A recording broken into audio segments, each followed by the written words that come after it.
Brett Strong, Internet Skeptic. Series title, 60 Seconds or Less, where I utterly destroyed the world's top Christian apologists in 60 seconds or less. Up next will be J. Warner Wallace. He has a book out called Cold Case Christianity. Now, J. Warner Wallace is or was a homicide detective. And the book subtitle is A Homicide Detective Investigates basically the New Testament superhero Jesus, seeing if he's real. I personally debated J. Warner Wallace on STR Radio. Stand to reason, he was a guest host on November 20th, 2011. If you want to go to str.org, I do believe it is, go to the archive section, November 20th, 2011, and I was a special call-in guest, Brett Strong. During the middle of the podcast, somewhere in there. It was about an hour debate. It was between me versus J. Warner Wallace and his buddy named Al Serrato, a district attorney, also a / Christian apologist. And I was given about 5 minutes, and J. Warner Wallace and Al had the other 55 minutes. And within 5 minutes, I utterly destroyed J. Warner Wallace and his district attorney friend. Destroyed him. It was easy.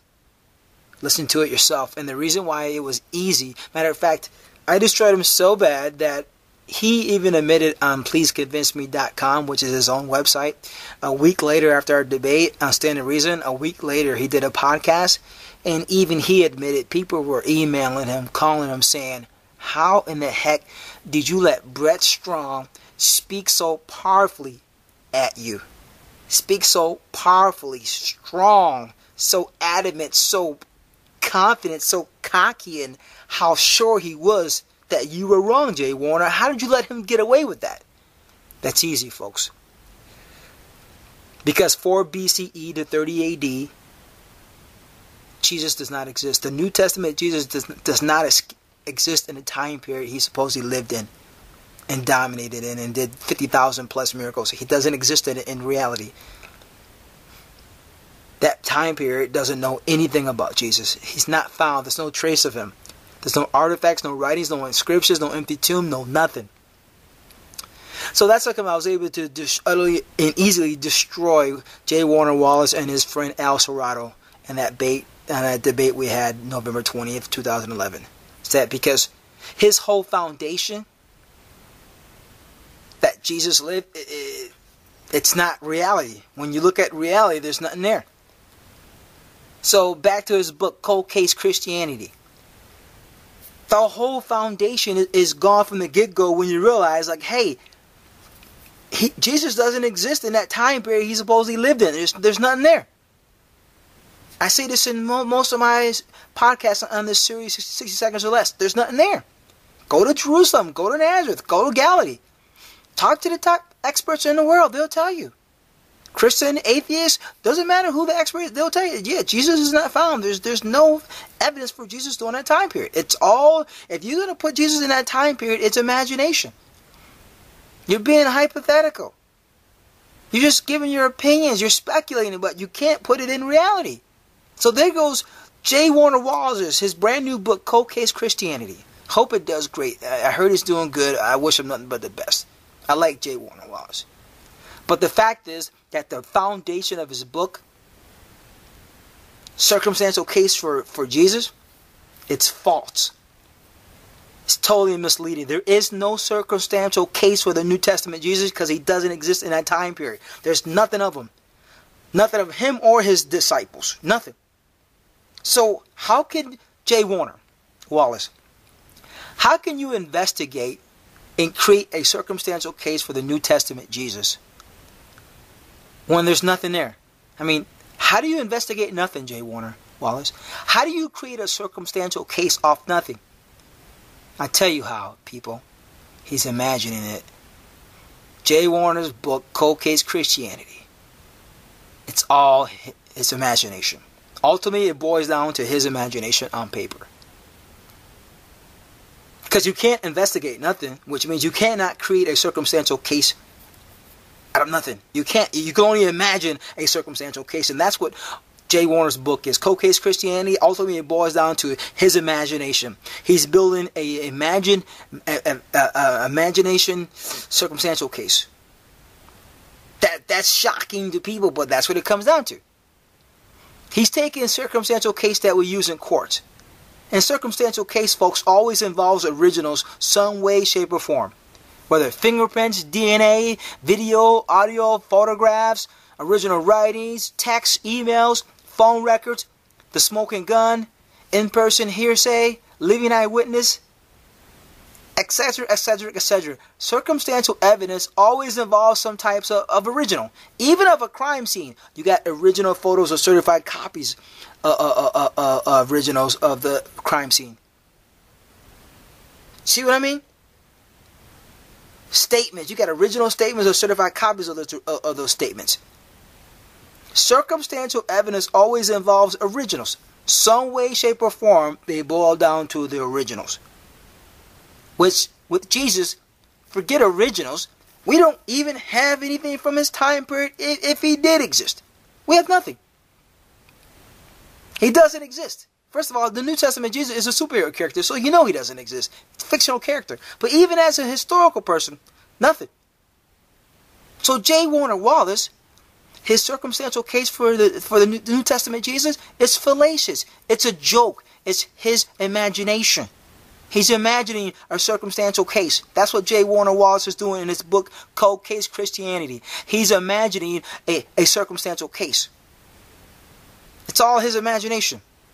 He speculated, assuming. But there's no facts.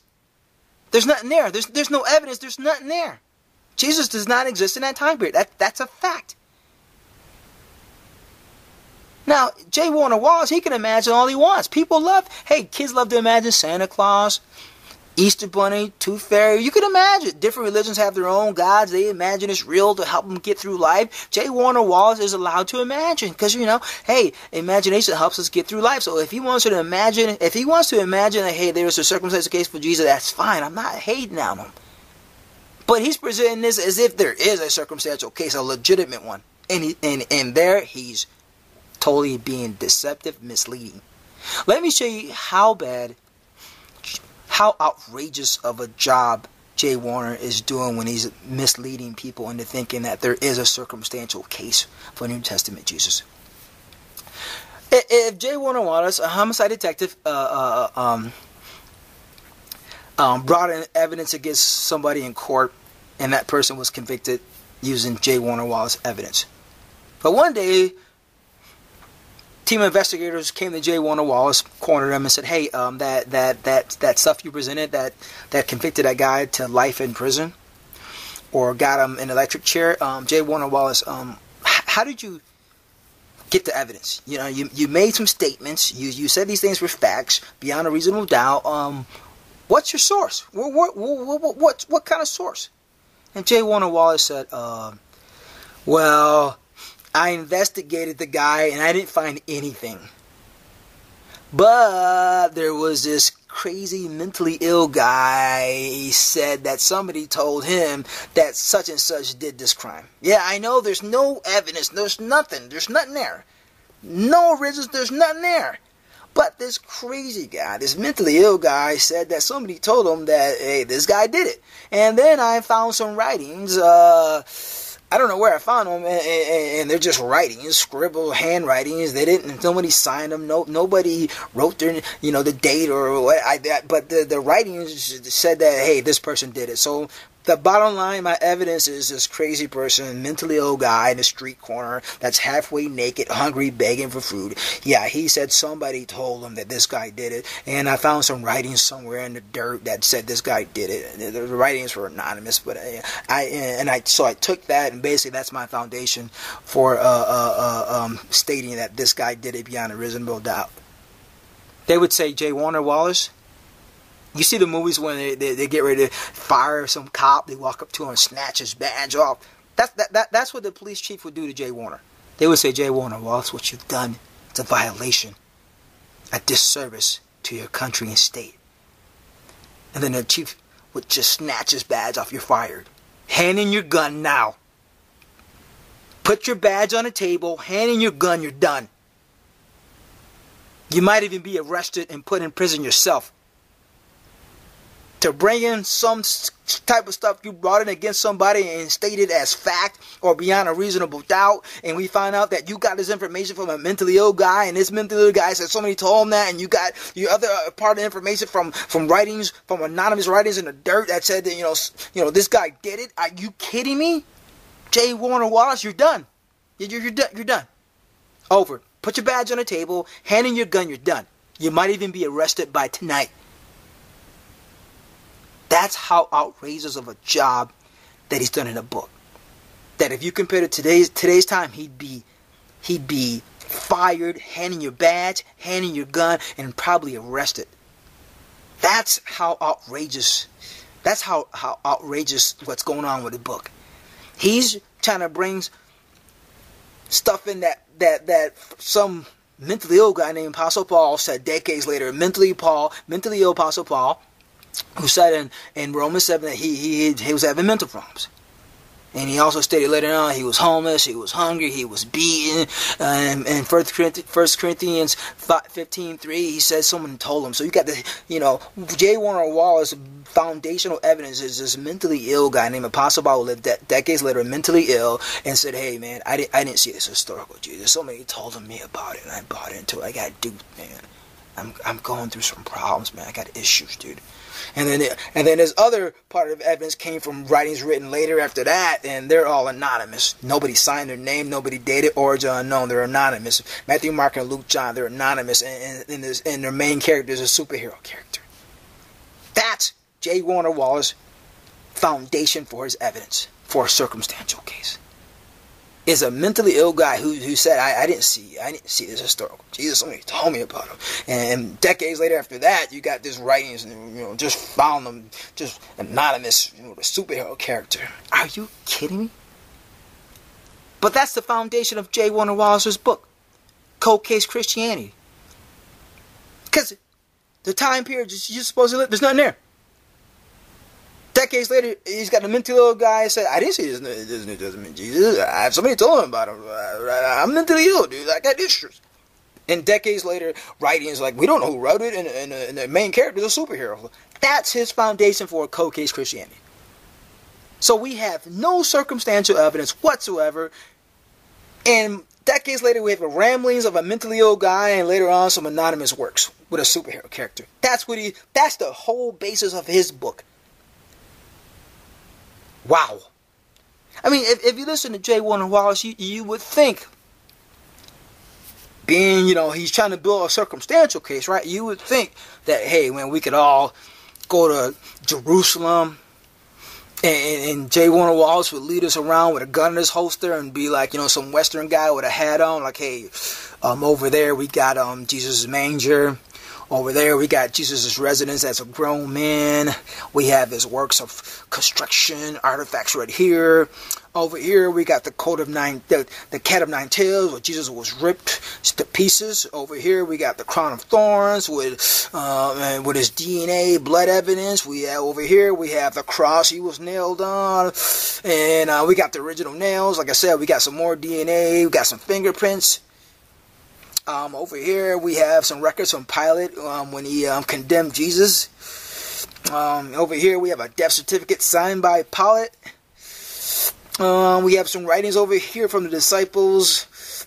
They're saying how they followed Jesus and he was crucified. I mean, we got, all this stuff is original, certified copies of the original. We got this stuff. You would think J. Warner Wallace, homicide detective investigates the New Testament Jesus, cold case.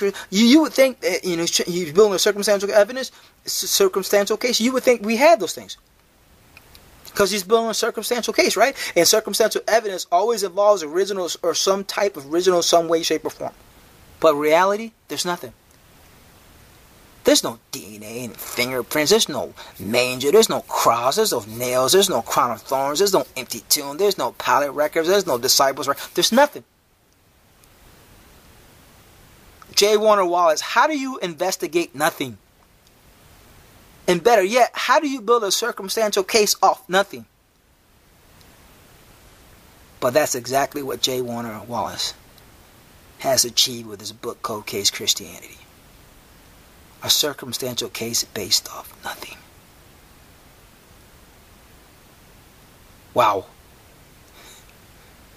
J. Warner Wallace, he'd be better off building a circumstantial case for space aliens, Bigfoot, or Loch Ness Monster. Because at least with space aliens, Bigfoot, Loch Ness Monster, we have, at least for space aliens and Bigfoot, at least for space aliens, we got eyewitnesses, space alien eyewitnesses, we got original writings that people wrote down, like, yeah, I was abducted by space aliens. You could interview them today. People that will tell you, hey man, I've seen space aliens. Others would say I had sexual contact with these space aliens. Today, you could build a circumstantial case for space aliens. Bigfoot too at some level, and Loch Ness Monster, but the New Testament Jesus, nothing. There's nothing to build a circumstantial because there's nothing there. Like I said, if J. Warner Wallace used the criteria he used for that book to come to the conclusion Jesus was a fact, lived during that time, and did such and such. If he used that same method, that same criteria, those same standards, and to convict someone of a crime, J. Warner Wallace, when found out, he'd be fired and put in prison.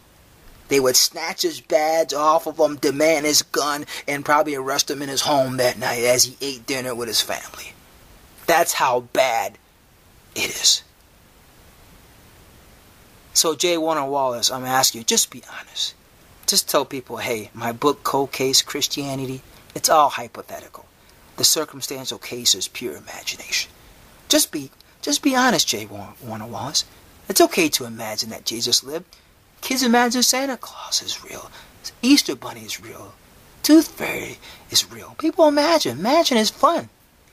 We imagine like Star Wars and being real, and Spider-Man and Batman and Superman and Incredible Hulk. We love to imagine.